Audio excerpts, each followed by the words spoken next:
Wow, grabe to. Yung theme of the month nyo, guys, this is financial gains, no? Parang feeling ko, guys, secure na secure yung kaperahan nyo, mga kapiksi, no, ngayong buwan ng July. And hindi lang sa secure, mga kapiksi, pero dadami pa, no? Parang yung iba sa inyo, pag sinabing dadami, guys, financial gains, no? Dadami yung kita, dadami yung ipon, dadami yung pwedeng dumami yung source of income, pwedeng mag-increase or tumaas, no, yung mga take-home pay nyo, maaari kayo magkaroon ng mga bonus, incentives from all sources, coming from all sources or many sources or different sources, mga kapiksi, no? So, ito.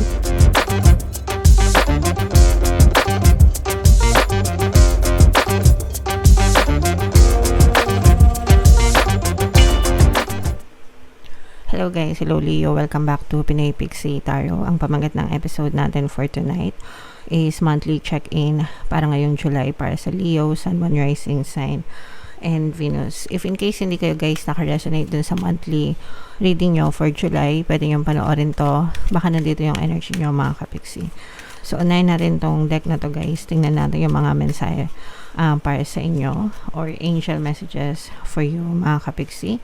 So, yung first message natin guys, we have clean it up. Ibig sabihin nito, mga kapiksi, cleansing, no? Cleansing and detoxification, mga kapiksi. So, kailangan natin mag-cleanse guys para mawala yung mga negative energies na nakapaligbot sa atin, mga kapiksi. So, yung pinakamadali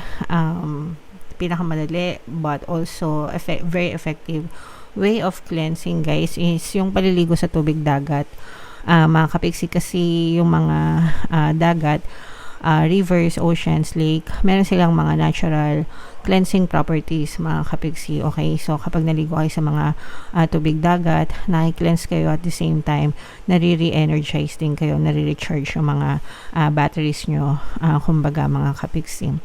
So kung safe naman sa lugar nyo and may mga dagat guys, wag lang guys, wag lang may bagyo, no? Baka mapahamak kayo. So make sure na safe skies, no?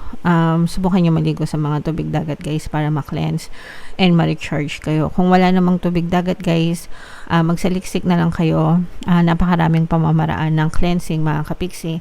So different ways guys. So magsaliksik na lang kayo, mga kapiksi. Okay? Alright. So yan yung first na message for you, Leo.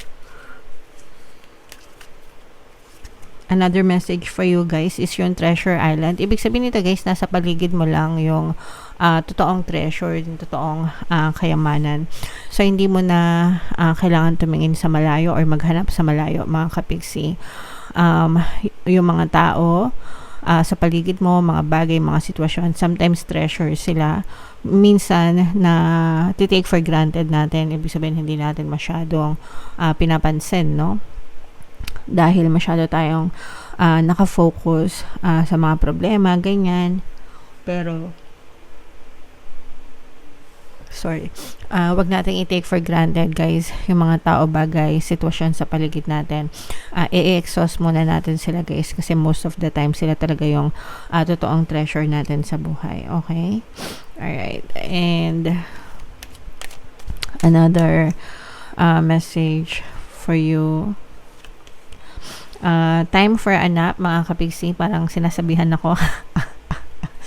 Nakakaantok kasi yung panahon guys, dahil habagat season na, rainy season, malamig, tag-ulan.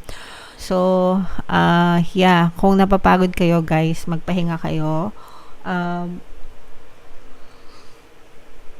Okay lang na maging masipag tayo sa buhay natin, no? Dahil sa dami ng obligations and responsibilities natin, mga kapiksi. But you also have to take a nap. Ibig sabihin, magpahinga, breathe.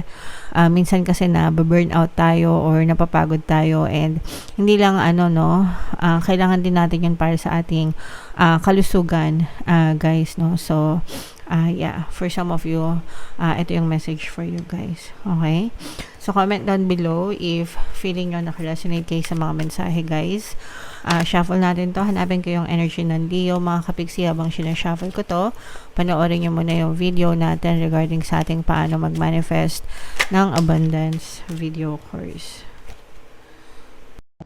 Kapiksi, sawa ka na ba sa mga struggles at hirap sa buhay mo?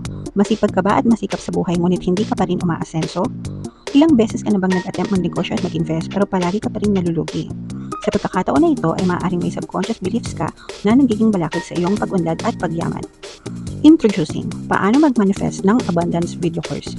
Dito ay matututunan mong ma-overcome ang mga balakid mo para tuluyan ka ng umunlad, umasenso, sumagana, maging matagumpay, successful at maswerte sa iyong kabuhayan, pera, trabaho, negosyo, salapi at kaperahan ng bonggang-bongga. Dali, mag-send na ng email sa pinoypixie@gmail.com at simulan na ang iyong pagyaman ngayon. Alright, so sa lahat ng gusto mag-avail ng course guys, naka-flash sa screen nyo. Una, meron tayong paano mag-manifest ng abundance video course. Meron din tayong paano mawala ang third party at magkaroon ng harmonious na relationship. And meron din tayong paano pabalikin si ex-revised breakup. So sa mga interesado guys, mag-send lang kayo ng email sa pinoypixie@gmail.com.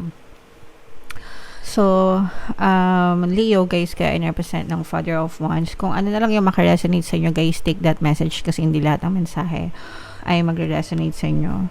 So, yung current self nyo, mga kapiksi, no, you're growing, you're improving, you're developing, no? Ibig sabihin, nag-grow kayo as a person dun sa mga experiences nyo, guys. Marami kayong natutunan, mga kapiksi, mas lumalakas kayo, mas nagiging strong kayo, mas nagiging matapang kayo, and mas nagiging courageous kayo. Yung iba, parang nagkakaroon kayo ng mas inspired na action, no? Parang mas nagmamature yung iba sa nyo in terms of outlook or perspective sa buhay, mga kapiksi, okay? So, yan yung current self nyo, current energy nyo, guys. Wow, grabe to. Yung theme of the month nyo, guys, this is financial gains, no? Parang feeling ko, guys, secure na secure yung kaperahan nyo, mga kapiksi, no, ngayong buwan ng July.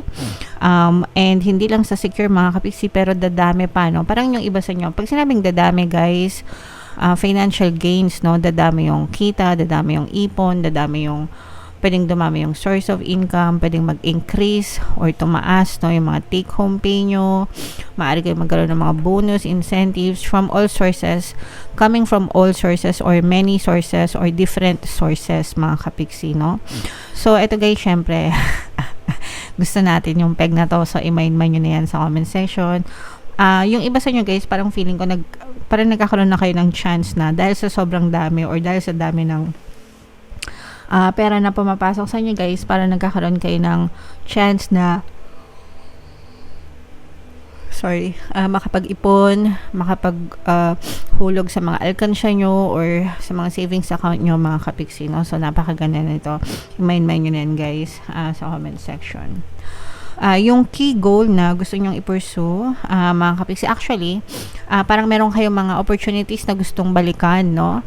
Mga past opportunity, mga missed opportunities, mga kapiksi, and parang gusto nyong i-pursue yun right now. So, let's say for example, dati may nag-alok sa'yo na baka gusto mo magtayo ng milk tea or kapehan na parang restaurant or something.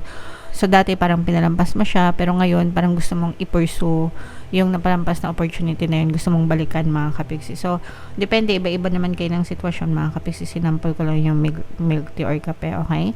Pero depende. Pero this is from a missed opportunity or past opportunity na gusto nyong i-pursue right now. Ito naman yung mga obstacle na kailangan yung i-overcome, mga kapiksi, yung pagkakaroon ng imbalance sa buhay, no? Pag sinabing imbalance, guys, most of the time, mas matimbang yung negative energies dyan, kaya nagiging imbalanced. Mga kapiksi, kasi pag positive energies, okay lang yun. Pero pagka mas lamang yung negative energy, doon na kayo mag-worry kasi ibig sabihin, yun yung mahatak nyo sa buhay nyo, mga kapiksi, okay? So, eto, yun yung kailangan nyo i-overcome, guys, yung kailangan nyo i-overcome yung pagiging nega para hindi siya ma-push out sa inyong physical reality. I-avoid nyo rin, guys, yung pagiging judgmental, no? Yung madaling nang-judge sa ibang tao, mga kapiksi, baka mag-backfire din yan sa inyo. Yung major accomplishment nyo, guys, is yung iba, this is the deception or deceptive energy, mga kapiksi. And kung merong nagbabalak na mang-scam sa inyo or manloko sa inyo this month, Leo, malalampasan nyo yan. Ibig sabihin, ma-overcome nyo yan or hindi sila magkakaroon ng chance para maloko kayo or mabackstab kayo or hindi sila magkakaroon ng opportunity para makuha kung ano yung gusto nilang kunin sa inyo mga kapiksi. So good job kayo dyan guys. Kaya make sure Leo na palagi kayo mag-ingat, maging mapanuri always sa mga tao na pinagkakatiwalaan nyo at sa mga transaction na ginagawa nyo mga kapiksi. What to avoid guys, iwasan natin magpabebe. Okay, iwasan natin magpabebe, iwasan natin masyado maging emosyonal, mga kapiksi, no? Even if we are receiving criticisms, tanggapin natin yon para magamit natin as feedback para mas maging better tayo sa buhay natin. So, iwasan nyo yung pagiging pabebe mga kapiksi. Wow! And eto guys, what to embrace? I-embrace nyo guys yung pagiging mayabong nyo, no? Kasi sabi ko nga kanina, no, yung energy nyo is you're getting stronger and stronger, no? And mas malayo pa or mas mataas, mas matayog pa yung nararating nyo sa buhay mga kapiksi. And dahil dito mga kapiksi, no, parang nagiging means kayo or nagkakaroon kayo ng means para makatulong din kayo sa ibang tao, makapag-provide kayo ng shade or makapag-provide kayo ng blessings and inspiration to other people mga kapiksi, no? So embrace nyo yung pagkakataon na yan guys. And where to find support? Ikaw ang support sa sarili mo. Ikaw ang makakatulong sa sarili mo. Walang iba, mga kapiksi. Of course, we can ask for help from other people. Pag kailangan natin, wala mang problema doon. Pero ikaw yung magiging number 1 supporter mo, Leo. Okay? So, you should stand for yourself, guys. And advice and encouragement mga kapiksino, take baby steps mga kapiksino, and wag natin gawing masyadong komplikado yung mga bagay-bagay, and matuto kayo magplano ng mga, alam nyo, ng magplano para sa mga goals nyo, no? Ako advocate ko talaga yan, ina-advocate ko talaga yung planning mga kapiksi, kasi kapag nagkakaroon kayo ng proper planning and natatrack kayo na monitor nyo yung progress nyo, kung nagkakaroon kayo ng progress sa buhay. So I really encourage you guys na magplano para sa buhay nyo, and yun din yung advice sa inyo mga kapiksi. Okay? Alright, so dito sa reading natin guys, ito i-mind nyo itong mga financial gains na to mga kapiksi, itong inspiration yan, i-mind nyo na yan sa comment section, kasi yan yung nakita natin magagandang energy for you guys. And comment down below Leo if feeling nyo naka-resonate kayo for more tarot readings guys. Ito yung playlist nyo, ito naman yung ating success stories ng paano mag-manifest ng abundance video course. Click here to subscribe guys. Ito yung ating mga pampaswerte subliminals. Thank you for liking, sharing, and subscribing mga kapiksi. See you next time. I love you all. Have a nice day. Bye-bye.